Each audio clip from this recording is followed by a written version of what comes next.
From the birth of this nation, capitalism has been the engine driving America's growth. The founding fathers, themselves businessmen and landowners, crafted a constitution that enshrined property rights and free markets. The early years of the Republic saw explosive economic growth as settlers moved westward, establishing farms, towns, and businesses. As the 19th century rolled on, the Industrial Revolution took hold. Factories sprouted up like mushrooms, churning out goods in quantities never before seen. Wealth accumulated in the hands of the few, the so-called robber barons. The gap between the rich and the poor widened, creating a chasm that persists to this day. The 20th century brought further changes. The Great Depression of the 1930s, the result of rampant speculation and a lack of regulation, plunged the nation into economic turmoil. Yet it also led to the creation of the New Deal, a series of government programs that sought to alleviate poverty and stabilize the economy. In the post-war era, capitalism's contradictions became increasingly apparent. The boom years of the 50s and 60s gave way to the economic stagnation of the 70s and 80s.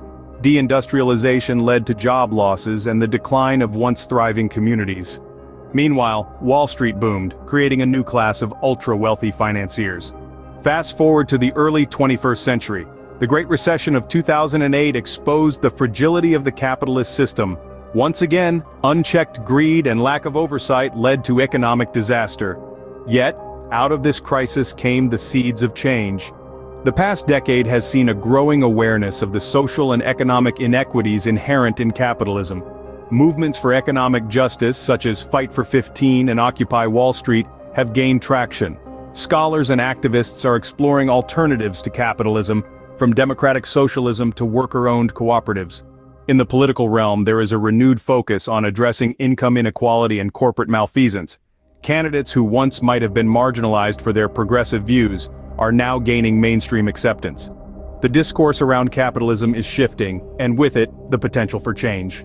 In conclusion, while capitalism has undeniably shaped America, it has also led to its downfall. Yet this downfall is not necessarily a bad thing. It has illuminated the flaws in our system and spurred a re-evaluation of our societal values.